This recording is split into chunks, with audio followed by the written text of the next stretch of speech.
అభి, ఆ రోజు నీకో కథ చెప్పాను. ఆ కథలో కుందేలు ఎందుకు శోకంగా ఉందని అడిగాను. దానికి నీకు సమాధానం దొరికిందా? దానికి సమాధానం అంత తేలిగ్గా దొరకదు.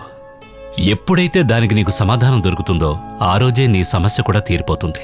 లేదంటే ఎప్పుడైతే నీ సమస్య తీరిపోతుందో అప్పుడే దాని సమాధానం కూడా నీకు దొరుకుతుంది.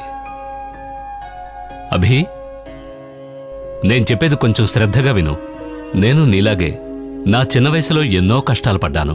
అప్పుడు ఒక ఆయన నాలో నమ్మకాన్ని కలిగించారు. నాకెప్పుడైనా కష్టాలొస్తే అప్పుడు ఆ నమ్మకమే నా మైండ్లోకి వస్తుంది. అదేవిధంగా ఎవరికైనా ఏ కష్టం వచ్చినా వాళ్ళలో నమ్మకాన్ని కలిగించాలి. ఆ నమ్మకమే ఇప్పుడు నేను నీకిస్తున్నాను. నేను నీ నుంచి వైదొలగనూ లేను, నీ చేయి విడవనూ లేను.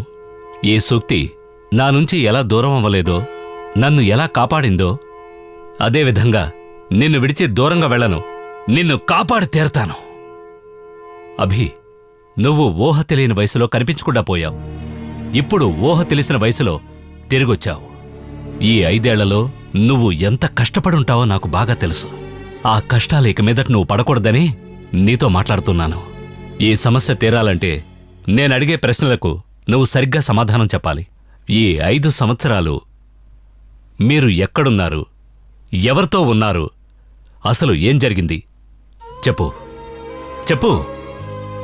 నేను, అమ్మ, నాన్న కారులో వెళ్తున్నప్పుడు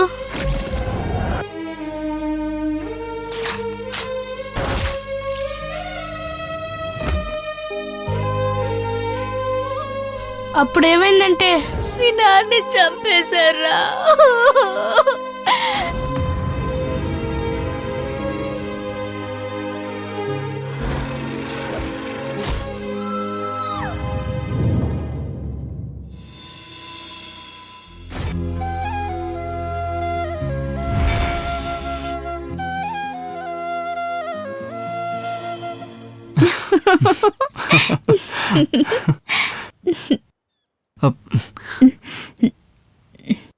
సరేండి సార్.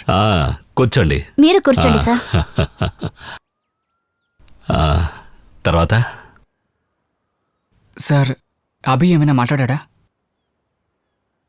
అభి చెప్పిందాన్ని బట్టి ఒక దట్టమైన అడవిలో ఆ పిల్లలు 5 సంవత్సరాలు ప్రాణాలతో ఉన్నారంటే ఇట్స్ ఎ మిరాకిల్. డాక్టర్, మాకు కూడా అదే కన్ఫ్యూషన్గా ఉంది. ఎనివే, అభి, విను, వాళ్ళిద్దరి మానసిక స్థితి దెబ్బతినడానికి కారణమేంటి, అసలు వాళ్ళిద్దరి మధ్య ఏం జరిగిందన్నది కనిపెట్టి అతి త్వరలో మీకు చెప్తాను. సార్, మిమ్మల్ని నమ్ముకునే ధైర్యంగా ఉంటున్నాం. డోంట్ వరీ, నేను చూసుకుంటాను.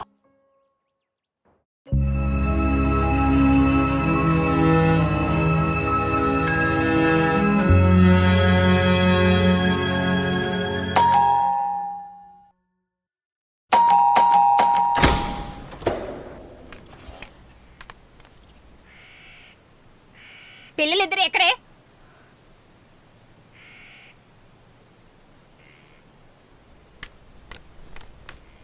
అభి, అమ్మా, ఎలా ఉన్నావు తల్లి? నీ దగ్గరుంటే పిల్లల్ని బాగా చూసుకుంటానని చెప్పావు. ఏమైంది? ఏమైంది? ఏమైందా? ఇక్కడ పద్ధతులేవి బాగా లేవు. పద్ధతుల గురించి నువ్వేం క్లాస్ తీసుకోనక్కర్లేదు. పెళ్ళిళ్ళిద్దరిని బాగా చూసుకునే లక్షణం ఇదేనా? అంత లోటేం చూసావు? ఏం లోటా? నువ్వు మాత్రం దగదగ మెరిసే డ్రెస్ వేసుకున్నావు, 1.5 కప్పు హార్లిక్స్ లాగిచ్చేస్తున్నావు. పిల్లలకింత టిఫిన్ పెట్టావా? స్నానాలు చేయించావా? అన్ని చేశాను, బాగానే తిన్నారు. దీని తల చూడు ఎలా ఎండిపోయిందో, నూనె రాయలేదు. దీని మొహం చూసావా? వీళ్ళు ఆడుకునే ఆటలు చూసావా? చీట్లాట, పోరంబోకులు ఆడుకునే ఆట. ఇక్కడ ఏం జరుగుతుందో తెలియడం లేదు. నాకైతే అర్థం కావడం లేదు. ఆ పిల్లేంట్రా అంటే ఆకాశం వైపు చూస్తూ కూర్చుంది. ఒకటి మాత్రం నాకు బాగా అర్థమైంది. ఏం అర్థమైంది? ఇలా ఏవో వంకలు పెట్టి పిల్లల్ని తీసుకువెళ్దామని అనుకుంటున్నావు. అది మాత్రం జరగదు. జరుగుతుంది, తప్పకుండా జరుగుతుంది. నువ్వేం మాట్లాడాలన్నా ఇన్స్పెక్టర్ తో మాట్లాడు. మాతో మాట్లాడేటప్పుడు ఏం మాట్లాడాలో ఎలా మాట్లాడాలో ఆలోచించి మాట్లాడు. ఓసేయ్, నాకు ఈ పిల్లల మీద హక్కుందే. ముందు ఆ విషయం గుర్తుంచుకోవే. ఇంకెప్పుడైనా పిల్లలతో మాట్లాడాలంటే పోలీస్ స్టేషన్ నుంచి ఎవరినైనా తీసుకురా. అవుట్.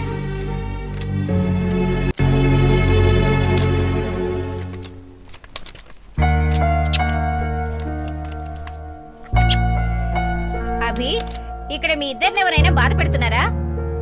నేను ఇంతటితో వదిలిపెట్టను. వచ్చే వారం వస్తాను. వచ్చి వీళ్ళంతా చూస్తాను. వీళ్ళని గనక హింసించినట్టు తెలిసిందో అయ్యో ఈవిడితో పెద్ద తలనొప్పైపోయింది.